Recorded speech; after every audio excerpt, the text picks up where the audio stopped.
গল্প শুরু হয় আর আমরা লরিসাকে দেখি। লরিসা প্রতিদিন বিমানে ভ্রমণ করত, কিন্তু সে কখনো সিট বেল্ট পরত না। কিন্তু এই অভ্যাস তার জীবন বাঁচিয়েছিল। লরিসা তার প্রেমিক লোদিয়ার কাঁধে মাথা রেখে গভীর ঘুমেছিল। হঠাৎ একটি যুদ্ধবিমান তার পাশ দিয়ে উড়ে গেল এবং তার ঠিক পরে একটি যাত্রীবাহী বিমানের সাথে ধাক্কা খেল। বিমানটি বিস্ফোরিত হল, একটি বড় গর্ত তৈরি হল। এত উচ্চতায় একটি শক্তিশালী বাতাসের স্রোত উঠল এবং এটি এক দ্রুত গতিতে এয়ার হোস্টেস এবং আরও বেশ কয়েকজন যাত্রীকে টেনে বের করে আনল। কারণ তারা তাদের সিট বেল্ট পরেছিল, লরিসা বাতাসে ঝাঁপিয়ে পড়ে এবং বিমানের বিভিন্ন অংশে আছড়ে পড়ে। ঠিক যখন বাতাস তাকে কেবিন থেকে টেনে বের করার জন্য প্রস্তুত ছিল, লরিসা ঠিক সময়ে তাকে ধরে ফেলল। কিন্তু সে স্রোতের শক্তি থামাতে পারেনি। কিন্তু সৌভাগ্যক্রমে লরিসা দ্রুত কাছের একটি আসন ধরে ফেলল এবং পড়ে যাওয়া থেকে এড়াল। কিন্তু বিলোদিয়ার ভাগ্য এতটা শক্তিশালী ছিল না। বাতাসের জোর তাৎক্ষণিকভাবে বিমানটিকে দুই টুকরো করে ফেলল, তাকেও তার সাথে নিয়ে গেল। এরপর লরিসা বিমানের বাকি অর্ধেকের সাথে দ্রুত পড়তে শুরু করে। সেই মুহূর্তে তার মনে পড়ল তার সিট বেল্টটি এবং দ্রুত এটি বেঁধে ফেলল। এখন সবকিছু ভাগ্যের ওপর নির্ভর করছে। সে কেবল আশা করেছিল যে বেল্টটি তার জীবন রক্ষা করবে। শীঘ্রই বিমানটি মাটি থেকে মাত্র কয়েক মিটার দূরে ছিল। সৌভাগ্যবশত এর পতনের গতি কিছুটা কমে গিয়েছিল। কয়েক সেকেন্ড পরে এটি মাটিতে মুখোমুখি বিধ্বস্ত হয়েছিল। কেউ এটি আশা করেনি, কিন্তু লরিসা অলৌকিকভাবে বেঁচে গেল। যখন সে জেগে উঠল তখন সে একটি জঙ্গলে শুয়েছিল। কোনোভাবে সে বেঁচে গিয়েছিল, কিন্তু একটি টুকরো তার পায়ে ছিদ্র করেছিল। ভালো ব্যাপার এই যে এটি কোনো বড় স্নায়ুতে আঘাত করেনি। সে এটি টেনে বের করার চেষ্টা করেছিল, কিন্তু এটি আটকে গিয়েছিল। সামান্য নড়াচড়াতেই লরিসার মনে হয়েছিল যে সে ব্যথায় অজ্ঞান হয়ে যাচ্ছে, কিন্তু সে জানত যে তাকে এটি খুলে ফেলতে হবে। আবারও সে তার সাহস সঞ্চয় করে তার সমস্ত শক্তি ব্যবহার করে। ধীরে ধীরে তার পা থেকে টুকরোটা বেরিয়ে আসতে শুরু করল। অবশেষে হৃদয় বিদারক চিৎকারের মধ্যে এটি বেরিয়ে এলো। লরিসা সেখানে বসে রইল, দীর্ঘক্ষণ বিশ্রাম নিল। তবেই সে অসহ্য যন্ত্রণা থেকে কিছুটা স্বস্তি পেল। সে দ্রুত তার স্কার্টের একটি টুকরো ছিঁড়ে ক্ষতস্থানে ব্যান্ডেজ করল। তারপর কষ্ট করে সে উঠে দাঁড়িয়ে জোরে জোরে লোধির নাম ধরে ডাকতে লাগল। সে পিছনের সিটে আরেক যাত্রীর মৃতদেহ পড়ে থাকতে দেখে। আনন্দে সে তার কাছে দৌড়ে গেল, কিন্তু পরের মুহূর্তে ভয়াবহভাবে মৃত ব্যক্তিটিকে দেখে সে প্রায় অজ্ঞান হয়ে গেল। সে অসহায়ভাবে মাটিতে বসে পড়ল এবং ধীরে ধীরে অজ্ঞান হয়ে গেল। অনেকক্ষণ পর একটি মশার কামড়ে তার চোখ খুলে গেল। তারপর সে একটি হেলিকপ্টারের বিকট শব্দ শুনতে পেল। এটি ছিল একটি সরকারি উদ্ধারকারী দল। লরিসা দ্রুত কাছে পড়ে থাকা একজন মৃত ব্যক্তির ঘাড় থেকে মাফলাটি সরিয়ে শব্দের দিকে দৌড়ে গেল। সে তার ক্ষতের তীব্র ব্যথা উপেক্ষা করল। হেলিকপ্টারটি দেখে সে তৎক্ষণাৎ তার হাতে থাকা মাফলাটি নাড়তে শুরু করল এবং জোরে চিৎকার করতে লাগল। কিন্তু হেলিকপ্টারটি তার উপর দিয়ে চলে গেল। সৌভাগ্যক্রমে ভিতরে থাকা একজন পাইলট তাকে লক্ষ্য করলেন। তবে কাছে বসে থাকা অফিসারটি বিশ্বাস করেছিলেন যে ৫,০০০ মিটার উচ্চতা থেকে পড়ে যাওয়ার পর কারও বেঁচে থাকা অসম্ভব। তিনি বলেছিলেন যে এটি সম্ভবত কাছের কোনো শিবিরের একজন রাঁধুনি হেলিকপ্টারটির দিকে হাত নাড়ছিলেন। লরিসা তার চোখের সামনে তার বেঁচে থাকার একমাত্র সম্ভাবনা ম্লান হতে দেখছিলেন, কিন্তু তিনি কিছুই করতে পারছিলেন না। ইতিমধ্যে মাটিতে কাজ করা লোকেরাও ব্যাপক তল্লাশি চালাচ্ছিলেন, কিন্তু তারা সর্বত্র কেবল মৃতদেহ দেখতে পেলেন। কেউ বেঁচে ছিল না। তারপর অফিসারকে নামিয়ে দেওয়ার পর হেলিকপ্টারটি আবার ফিরে এসে তাকে খুঁজতে সিদ্ধান্ত নেয়। পাইলট বুঝতে পারেন যে লোকটি হাত নাড়ছিল না, বরং সাহায্য চাইছিল। তাদেরও পরিবার আছে, তাই তারা ক্ষতিগ্রস্ত পরিবারের যন্ত্রণা বুঝতে পারে। যতক্ষণ পর্যন্ত সামান্য আশা থাকে ততক্ষণ পর্যন্ত কারও কখনো হাল ছেড়ে দেওয়া উচিত নয়। লরিসার মা রাইসা দুর্ঘটনার কথা শোনার সাথে সাথে কাঁদতে কাঁদতে বিমানবন্দরে ছুটে যান, কিন্তু পৌঁছনোর পর তিনি খুব অদ্ভুত অনুভব করেছিলেন। কর্মীরা বলেছিলেন যে এটি একটি সড়ক দুর্ঘটনা, যদিও রাইসা খুব ভালো করেই জানতেন যে তার মেয়ে বিমানে ভ্রমণ করেছে। তিনি অনুভব করেছিলেন যে কিছু ভুল হয়েছে। কর্মচারীরা কেন তাকে মিথ্যা বলছিল? চোখের দিকে তাকিয়ে দুর্ঘটনার পেছনে কি এমন কোনো রহস্য ছিল যা তারা পৃথিবী থেকে লুকিয়ে রেখেছিল? এই বনে লরিসা হাল ছাড়েনি। তার হৃদয় তাকে বারবার বলছিল যে বিমানের সামনের অংশ খুঁজে বের করতে হবে, যাতে সে বেঁচে আছে কিনা। ব্যথা এবং ক্লান্তি সত্ত্বেও সে ধীরে ধীরে সেই দিকে এগোতে শুরু করে, কিন্তু তারপর একটি ভয়ঙ্কর ছায়া তার চোখে পড়ল। এটি চিতাবাঘ। তার পায়ের নিচে পাতাগুলি খসখসে হয়ে উঠল এবং চিতাবাঘটি তৎক্ষণাৎ তার দিকে ফিরে গেল। মনে হচ্ছিল রক্তের গন্ধ পেয়ে সে এখানে এসেছে এবং এটা স্পষ্ট যে সে কয়েকদিন ধরে ক্ষুধার্ত ছিল। ল্যারিসা ধীরে ধীরে পিছু হটতে শুরু করল। তার হৃদয় এত দ্রুত স্পন্দিত হচ্ছিল যে মনে হচ্ছিল তার বুক ফেটে বেরিয়ে আসবে। কিন্তু তারপর সে দুর্ঘটনাক্রমে একটি শুকনো ডালে পা রাখল এবং বনের মধ্যে দিয়ে একটি জোরে শব্দ প্রতিধ্বনিত হল। এই শব্দই চিতাবাঘটিকে তার দিকে টেনে নেওয়ার জন্য যথেষ্ট ছিল। এখন মৃতদেহের চেয়ে জীবিত মহিলার প্রতি তার আগ্রহ বেশি ছিল। ল্যারিসার নিঃশ্বাস ভয়ে বন্ধ হয়ে গেল। সে পলকও ফেলতে পারল না। সে ভেবেছিল মাত্র কয়েক সেকেন্ডের মধ্যে সে চিতাবাঘের শিকার হয়ে উঠবে, কিন্তু তারপর হেলিকপ্টারটি উপর থেকে ফিরে এলো। এর ইঞ্জিনের তীব্র শব্দ বনের মধ্যে দিয়ে প্রতিধ্বনিত হল। চিতাবাঘটি মুহূর্তের মধ্যে ভয় পেয়ে পালিয়ে গেল। আবারও ল্যারিসা মৃত্যুর হাত থেকে রক্ষা পেল, কিন্তু দুর্ভাগ্যবশত হেলিকপ্টারটি তাকে লক্ষ্য না করেই এগিয়ে গেল। সে বুঝতে পারল না কী ধরনের খেলা চলছে। প্রতিবার আশার আলো দেখা দিল এবং প্রতিবারই তা তাকে এড়িয়ে গেল। এই ভয়াবহ মুহূর্ত থেকে সে পুরোপুরি সেরে উঠতে পারেনি। তখনই তার আহত পায়ে আবার ভয়ানক ব্যথা শুরু হলো। ল্যারিসা ক্লান্ত হয়ে পড়ল। তৃষ্ণায় তার গলা শুকিয়ে গেল এবং ভয়ে তার মন অসাড় হয়ে গেল। সে পকেটে গুজে সিগারেটের প্যাকেট বের করল। সে ভাবল হয়তো একটা ফু দিয়ে সে কিছুটা শান্ত হতে পারবে, কিন্তু বিমান দুর্ঘটনায় প্যাকেটটি সম্পূর্ণ ভিজে গেছে এবং সিগারেটগুলি নষ্ট হয়ে গেছে। এটা দেখে সে রাগে ভরে গেল। তার মনে হলো যেন ধূমপান একজন ধনী ব্যক্তির শখ হয়ে উঠেছে। ঠিক যখন সে বুঝতে পারছিল না যে পরবর্তী কি করবে, ঠিক তখনই তার চোখ হঠাৎ করেই তার হাতে ধরা শুকনো ডালের ওপর পড়ে গেল। প্রথমে সে কিছুই বুঝতে পারছিল না, কিন্তু কয়েক সেকেন্ড পরে সে এটির দিকে তাকাতে শুরু করল। যেন একটি পুরানো স্মৃতি জেগে উঠেছে। ল্যারিসার মনে পড়ল যে বিমানটি পূর্ব দিকে উঠছিল এবং দুর্ঘটনার সময় ভিলোডিয়া সামনে ছিল।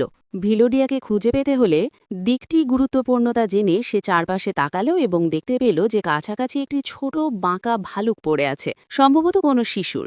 যখন সেটি তুলে নিল তখন সেখান থেকে একটি পাতলা রূপালী সূচ পড়ে গেল। সে হাসল, যেন প্রকৃতি নিজেই তাকে ডাকছে। সে নদীর কাছে গেল, পাতার ওপর সূচটি রাখল এবং ধীরে ধীরে জলের গতিবিধি দেখে সে দিকটি বুঝতে পারল।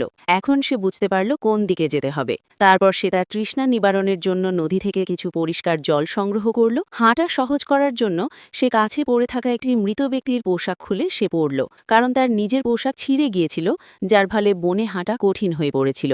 এমনকি সে তার উঁচু হিলের স্যান্ডেলগুলিকে ছুরি দিয়ে কেটে চটি বানিয়ে ফেলল, কারণ এমন ভূখণ্ডে হিল পরে হাঁটা তার জীবনের ঝুঁকির কারণ হবে। তার পা রক্তপাত হচ্ছিল, কিন্তু সে থামতে চাইছিল না।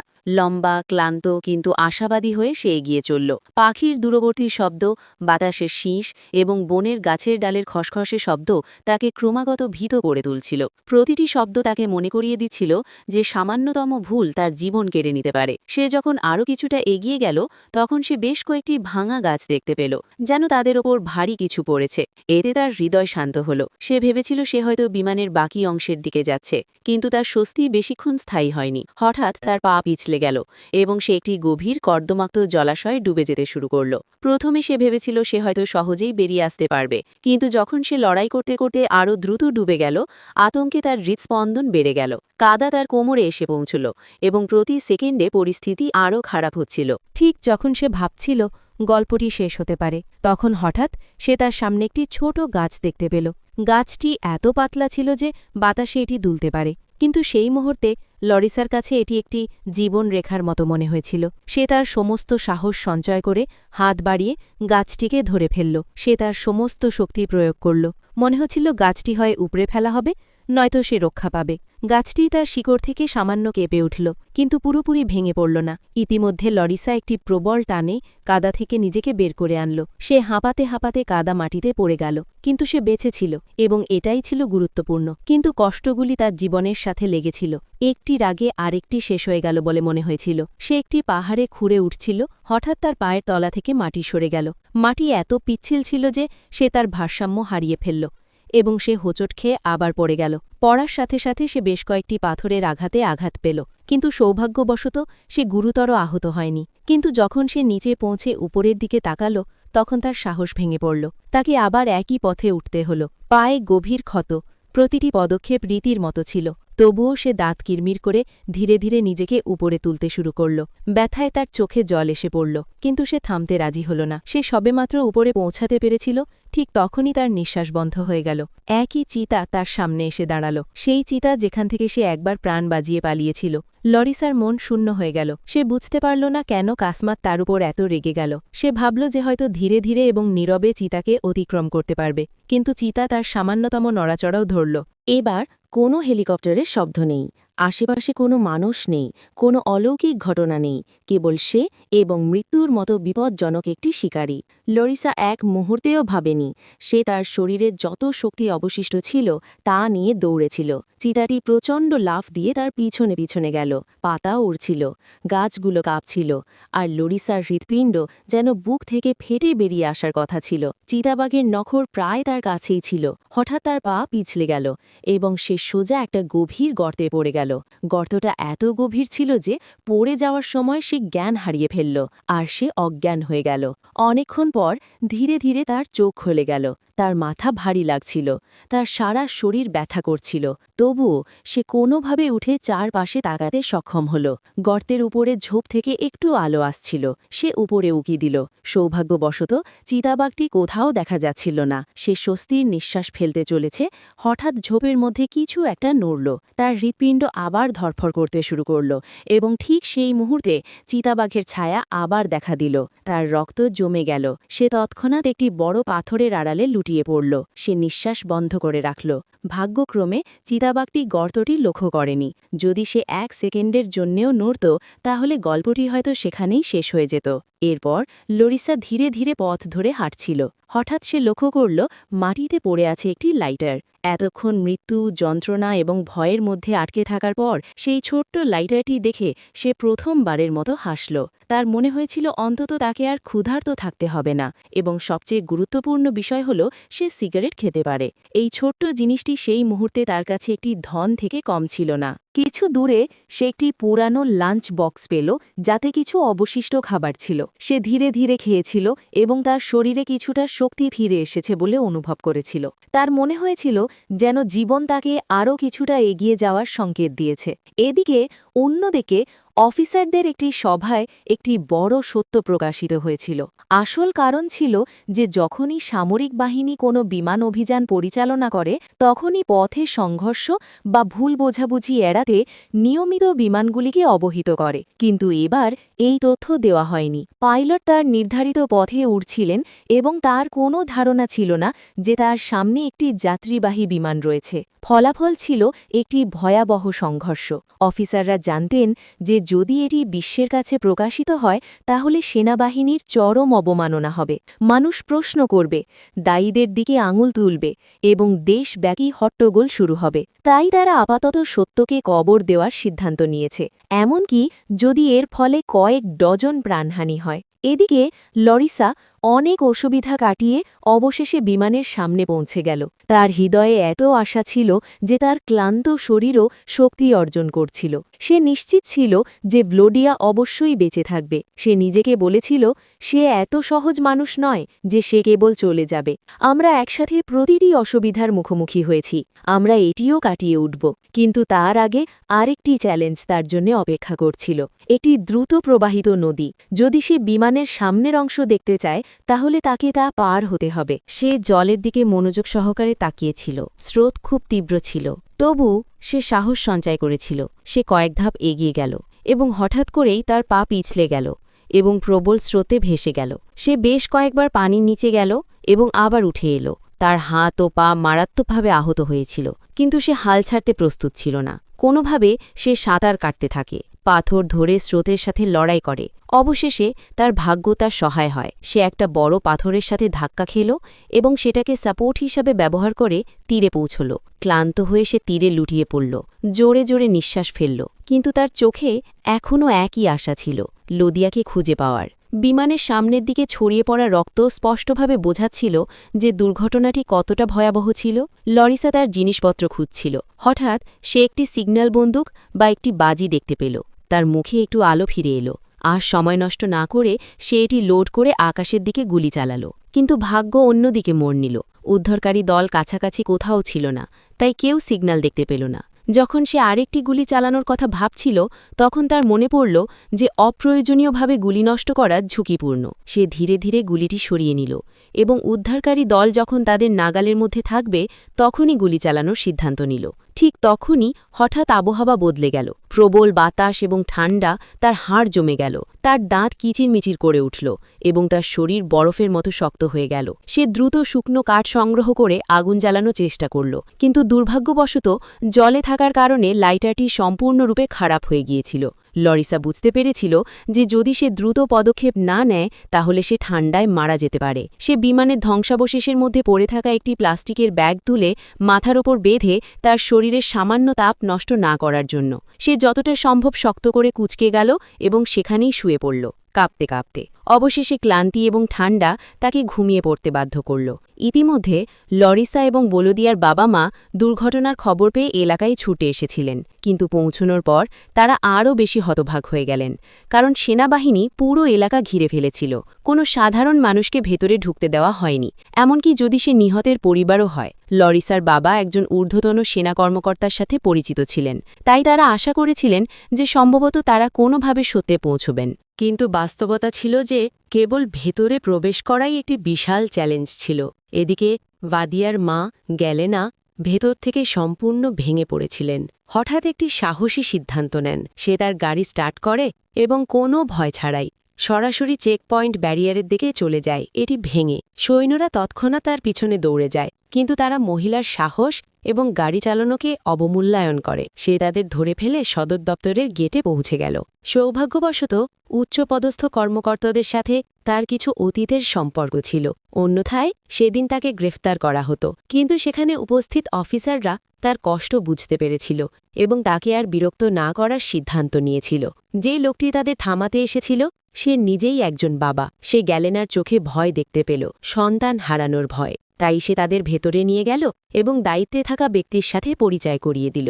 ইনচার্জের ডেস্কের সামনে দাঁড়িয়ে থাকা দুটি পরিবার তাদের চোখের জল ধরে রাখতে পারল না। তারা বিশ্বাস করতে পারছিল না যে এত বড় দুর্ঘটনা আসলেই ঘটেছে, কিন্তু তাদের হৃদয়ের এক কোণ এখনও আশায় বুক বেঁধে আছে। মৃতদেহ না পাওয়া পর্যন্ত গল্পটি শেষ হবে না। ইনচার্জ তাদের আশ্বস্ত করলেন যে উদ্ধারকারী দল যথাসাধ্য চেষ্টা করছে এবং যথাসাধ্য চেষ্টা করবে। যখন দুটি পরিবার চলে গেল, ইনচার্জ লোকটিকে কথা বলার জন্য থামিয়ে দিলেন। তিনি বললেন, স্যার, আমাদের হেলিকপ্টার দল যখন প্রথম টহল দিচ্ছিল তখন তারা দূরে একটি মেয়েকে দেখতে পেল।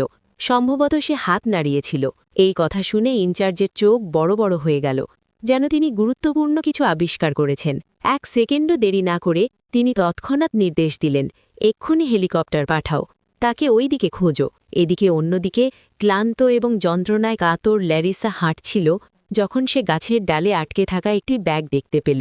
সে ব্যাগটি খুলে ফেলল, পরিষ্কার করল এবং দেখার সাথে সাথেই তার হৃদয় ভেঙে গেল। এটি ভিলোডিয়ার ব্যাগ ছিল। এটি খুলতেই সে ভেতরে নিজের একটা ছবি দেখতে পেল। ভিলোডিয়া সবসময় তার সাথে যেত সেই একই ছবি। ছবিটি দেখার সাথে সাথে তার চোখ অশ্রুতে ভরে উঠল। সে তাদের পুরনো দিনের কথা মনে করতে লাগল। হাসি, ছোট ছোট লড়াই, যাত্রা, স্বপ্ন, সব কিছু যেন মুহূর্তের মধ্যে তার চোখের সামনে ভেসে উঠল। সে চলে গেল, কিন্তু এই দুর্ঘটনা একদিনেই সব কিছু ভেঙে চুরমার করে দিল। সে কিছুক্ষণ চুপচাপ বসে রইল, ছবিটি বুকে চেপে ধরে। তারপর একটা গভীর নিঃশ্বাস নিয়ে সে তার ব্যাগটি তার পিঠে রাখল এবং ভারী হৃদয় নিয়ে এগিয়ে গেল। কিছুক্ষণ পরে যখন সে একটি গভীর উপত্যকার মতো গর্তে পৌঁছাল তখন হঠাৎ তার চোখ জ্বলে উঠল।